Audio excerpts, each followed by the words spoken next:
because you mentioned that your organization is founded in Chicago. I have one Chicago story. When I'd left politics after 15 years, one of the things I did to dabble while I was a corporate CEO was I wrote a current affairs political column for the Hamilton Spectator weekly, every Friday. And on a lark, when the Conrad Black trial was on, I said, you know, this is a really interesting story with the Hamilton hook, because Conrad used to own the Hamilton Spectator. His wife, Barbara, was born and raised in the east end of Hamilton, grew up in just off of Quigley Road in East Hamilton, went to Delta. I should go to Chicago. I mean, it was a junket to figure out a way to spend a day in Chicago, which I love. So I went and sat in on the trial, and it was supposed to be the day that Donald Trump testified. It turned out that he was a no-show. So lo and behold, I got there. I thought it was going to be a long wait. There was nobody. I sat in the front row. You'll remember Eddie Greenspan was representing Conrad. It was the day they heard testimony about the boxes that he moved from 10 Toronto Street. I sat through the entire day of testimony, and his lawyers were so much better than the government that it wasn't a fair fight. And at the end of the day, I'm getting up to leave. They adjourn. Well, first of all, I met Conrad. So I'm going out at one of the intermissions, and I'm carrying his copy of his Nixon biography, and I turn the corner, and there's Conrad all by himself. I said, Conrad, I'm Terry Cooke from Hamilton, Ontario. And he said, well, isn't that great?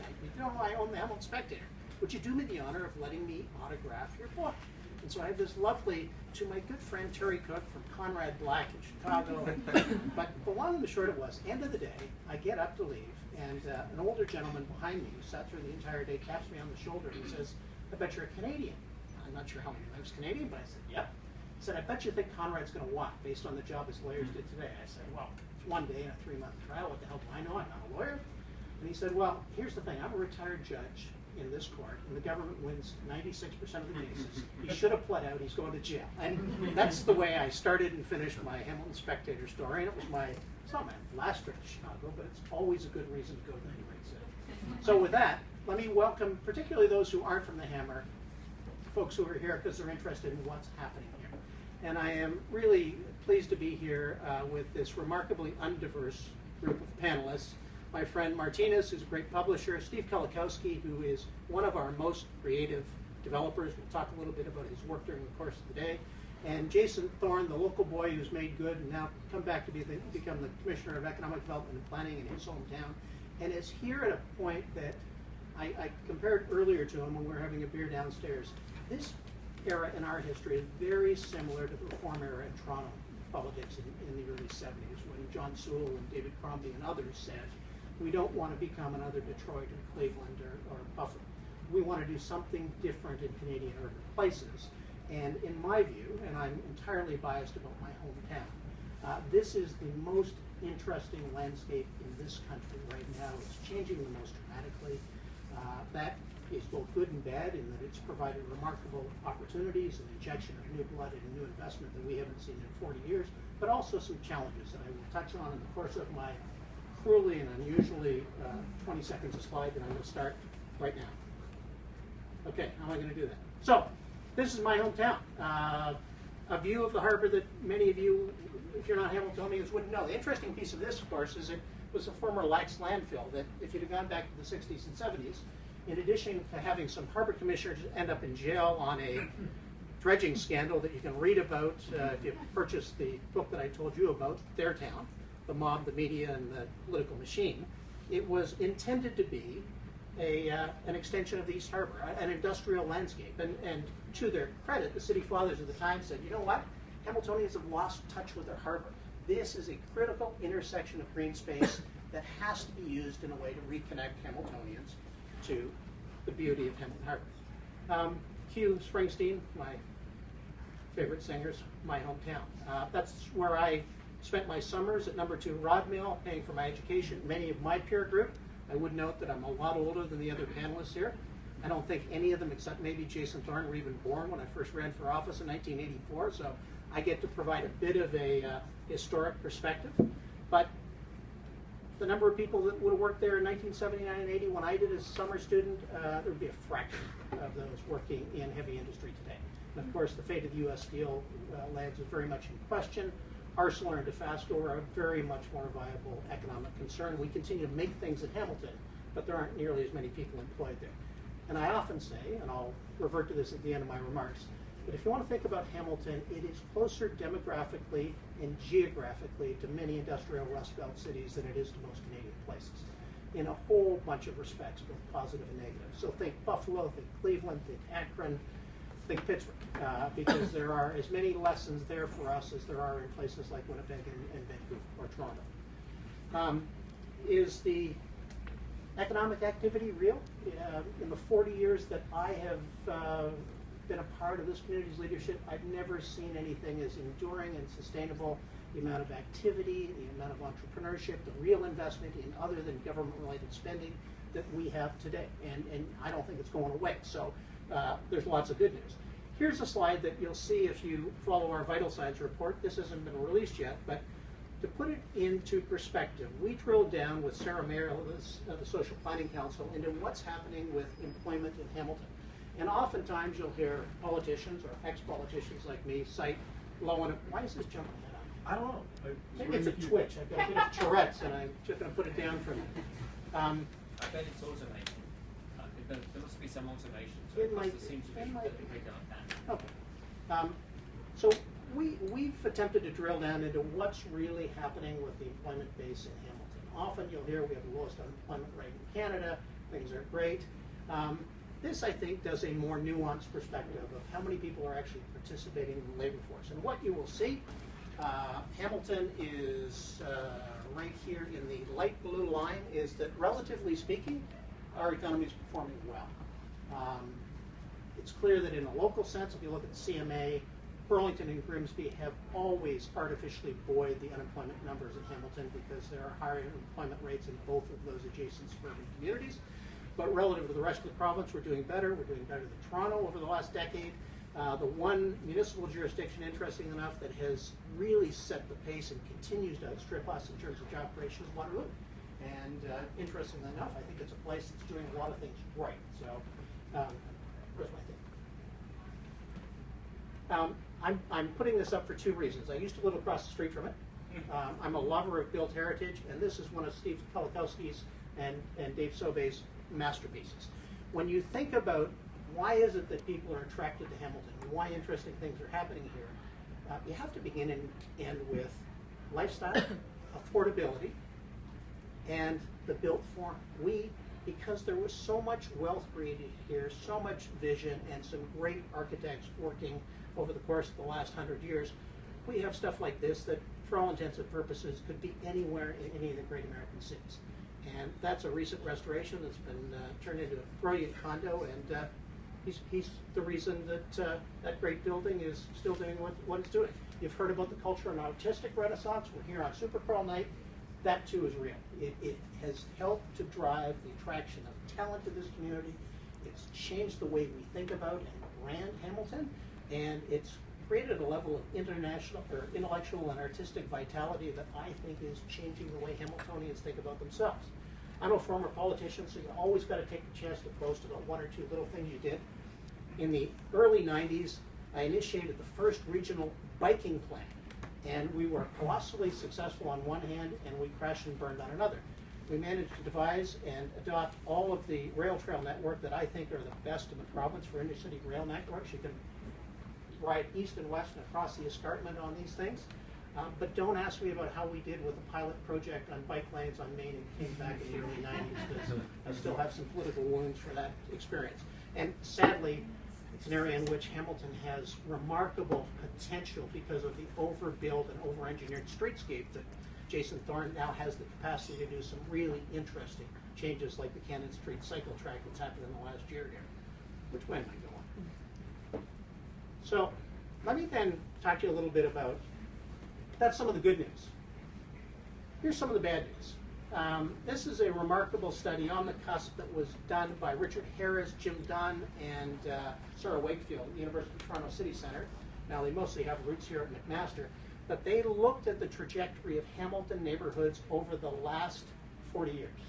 So starting in 1980 until 2010. And what you're going to see is 8 of these census tracts went up in income, and of course they are Burlington, Ancaster, and a little bit of Flamborough. 35 went down in income. Here's the part that you should be troubled about. And I'll just let you have your 20 seconds to read this. If you go back to 1980, Hamilton, relatively speaking, had the most egalitarian balance of income levels between neighborhoods.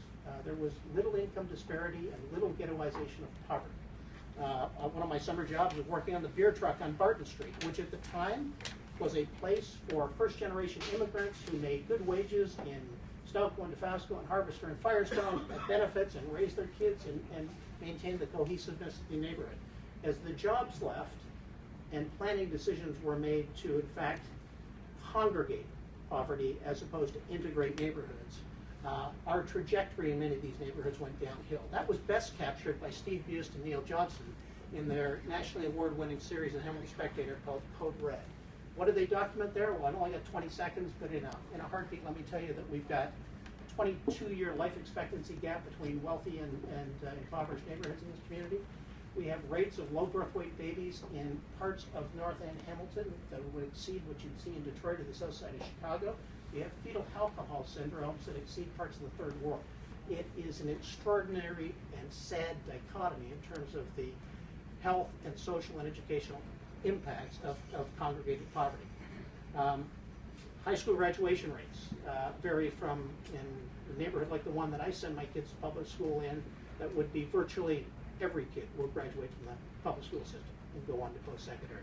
In inner city neighborhoods, I remember particularly one census tract in the northeast end of Hamilton where in the 16 to 24 year cohort in the last census there were precisely 0 kids in that group enrolled in post-secondary education. That's a recipe for disaster for the next generation and real hardship. Tale of two cities, you can see very graphically by the maps provided by Code Red how hard that's been. That looks a lot more like the economic segregation in American cities that I've lived in than it does in Canadian. So let me just, I'm running out of time, say to you that I always like to look at places who have gone through similar economic transitions and what are the things they did differently, better, or worse than we do. I happen to love Buffalo because my little sister lived there for a long time. I'm a Frank Lloyd Wright junkie, and it is a tragically beautiful place. But we need, as a community, to avoid the mistakes that Buffalo made. What did they do? Well, they built an LRT system in the 70s.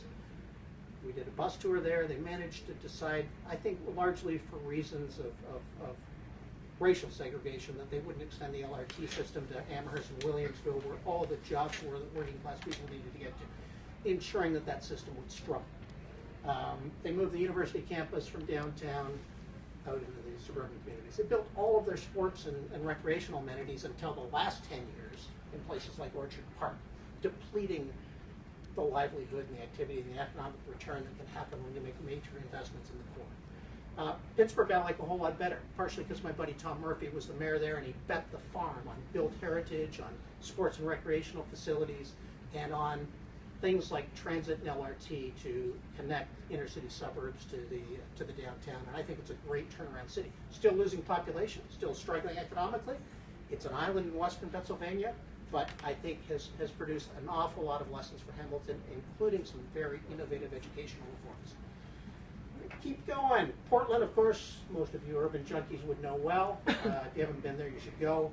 They decided in the 70s, of course, not to rebuild the highway along the Willamette River, and instead they invested heavily in light rail, in bicycle lanes, and in the tram that I really like that connects the college on their escarpment to the downtown core. Something, of course, that I know Jason's going to do in the course of his tenure here as the Economic Development Commissioner. Let me just point out that often we talk about inclusionary zoning broadly, but if we want to deal with neighborhood disparity, we have to take a comprehensive approach that says that there have to be a range of affordability built in every neighborhood across the metropolitan area. And one of the places I really liked that we spent some time with the city manager in was Montgomery County in Maryland, where for 30 years they mandated that every neighborhood and every development will have a minimum of 20% units for low to moderate income people. And the unexpected dividend of that is the schools, public schools particularly, perform much better because there's much better integration and investment in the public school system and parental involvement. You should read Heather Schwartz's report if you get a chance. This is one book that I say to anybody interested in public education, you have to read. Gerald Grant's book compares the history of Raleigh, North Carolina, again where one of my sisters lived for a long time, to Syracuse, New York. The difference between a comprehensive approach to socioeconomic integration in all of the public schools versus the de facto segregation between race and income that we have in most American cities. And the remarkable thing is, we all know that you can't teach your way out of concentrated poverty. In fact, you have to do things in terms of investment, both in the built form and the quality of the teachers, and in the mixture of kids that come to the school and their parental involvement if you hope to improve outcomes across an educational system. Well, I'm really getting confused. This is a neat piece of architecture. This is a disguised triplex in a subdivision of $1 million homes in Montgomery County that is affordable housing. You can't distinguish it from the street or in the neighborhood from the property next door. I would say that in Hamilton, we have had a remarkably courageous approach, especially in the last 5 years, to looking at boundaries of programs and busing at part of the solution to dealing with the inequalities in our school system. And I'm really quite encouraged. Much of our work at the foundation is around supporting neighborhoods and school reform. I've exhausted my time. This is what we do at the foundation. For a decade, we have concentrated the lion's share of our investments, which are about $6.5 million a year on a $180 million investment, in capacity building in inner city neighborhoods, and how do we level the playing field for kids in public schools and their families. And we're very excited about the future of this community and our ability to deal with some of these hard issues. I'm sorry I've exhausted my time. Thank you for having me with me.